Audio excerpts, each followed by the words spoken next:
হাসিনার বিরুদ্ধে গ্রেফতারি পরোয়ানা আন্তর্জাতিক অপরাধ ট্রাইব্যুনালের। হাসিনা সহ 11 জনের নামে গ্রেফতারি পরোয়ানা, নিখোঁজের অভিযোগে পরোয়ানা জারি।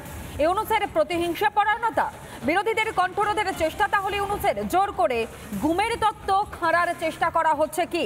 যে তথ্য আপনাদের সামনে আমরা তুলে ধরছি, যে খবর এই মুহূর্তে আপনাদের সামনে আমরা তুলে ধরছি, হাসিনার বিরুদ্ধে রীতিমতন গ্রেফতারি পরোয়ানা জারি আন্তর্জাতিক অপরাধ ট্রাইব্যুনালের।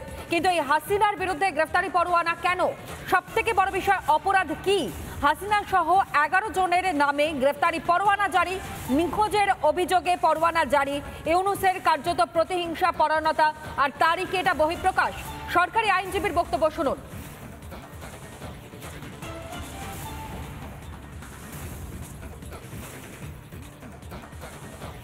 পর বছর অসংখ্য মানুষকে গোপন কারাগারে আটক রেখে নির্যাতন, হত্যা এবং তাদেরকে সমস্ত স্বাধীনতা বঞ্চিত করার যে অপরাধ, এটা আন্তর্জাতিক আইনে স্বীকৃত অপরাধ এবং বাংলাদেশের ইন্টারন্যাশনাল ক্রাইমস ট্রাইব্যুনাল আইনের অধীনেও এটা একটা মানবতা বিরোধী অপরাধ।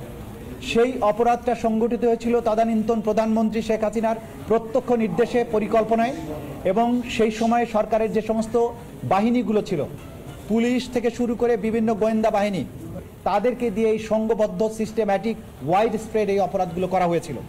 সাবেক প্রধানমন্ত্রী শেখ হাসিনা, তার তদানীন্তন নিরাপত্তা উপদেষ্টা তারিক সিদ্দিকী, তদানীন্তন আইজিপি বেনজির আহমেদ সহ বিভিন্ন সংস্থার মোট 12 জনের বিরুদ্ধে আজকে আমরা গ্রেপ্তারি পরোয়ানা জারির জন্য আবেদন জানিয়েছিলাম। আদালত সেই গ্রেপ্তারি পরোয়ানা জারি করেছেন এবং এদের মধ্যে একজন মেজর জেনারেল বরখাস্তকৃত জিয়াউল হাসান, যিনি কারাগারে আটক আছেন, তাকে প্রোডাকশনের জন্য আদেশ দিয়েছেন।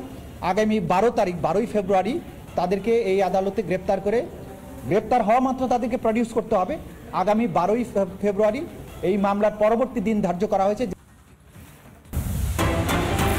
বিএনপি এবং জামাতেরই তো সঙ্গী মনে করেছিল মোহাম্মদ ইউনূস, আর এবার কার্যত বাংলাদেশে ইউনূস এবং বিএনপির মধ্যে সংঘাত তাহলে কি চরমে?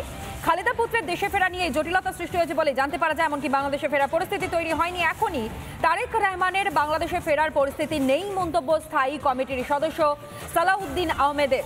বর্তমানে লন্ডনে খালেদা পুত্র তারেক রহমান রয়েছেন। ফের দ্রুত ভোটের পক্ষে সওয়াল সালাউদ্দিন আহমেদের, যাতে দ্রুত ভোট করানো হয়, সাধারণ নির্বাচন করা হয় বা করানো সম্ভব হয় বাংলাদেশে, সেই ব্যাপারে বারংবার প্রশ্ন উঠছে। তারই মধ্যে সওয়াল উঠল এবার, যেহেতু শেখ হাসিনার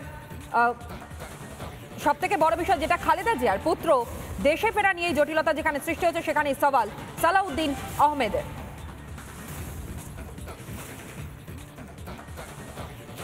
সম্ভব গণতান্ত্রিক প্রক্রিয়ায় রাজনৈতিক সরকার প্রতিষ্ঠার দিকে আমাদের মনোযোগ দেওয়া উচিত। নির্বাচনের প্রস্তুতি একই সাথে নিয়ে যত দ্রুত সম্ভব গণতান্ত্রিক প্রক্রিয়ায় যাতে আমরা যেতে পারি সেদিকে মনোযোগ দেওয়ার জন্য আমি অন্তর্বর্তীকালীন সরকারকে আহ্বান জানাবো। রাজনৈতিক দলসমূহের সাথে আলোচনা করে একটি নির্দিষ্ট রোডম্যাপ দেওয়াই হবে উত্তম কাজ। আমাদের মাননীয় ভারপ্রাপ্ত চেয়ারপারসন জাতিকে ঐক্যবদ্ধ রাখার জন্য, থাকার জন্য আমাদের সকল প্রয়াস নেওয়ার জন্য নির্দেশনা দিয়েছে। অন্যথায় ফ্যাসিবাদ বিরোধী শক্তি এবং তাদের দোসররা আশকারা পেতে পারে, সেটা আমরা বুঝতে পেরেছি। এখনো পর্যন্ত আমরা মনে করি ওনাকে নিয়ে আসার জন্য সম্পূর্ণ পরিবেশ আমরা সৃষ্টি করতে পারিনি, সেজন্য অল্প কিছু সময় লাগবে, অতি অবশ্যই আসবেন উনি।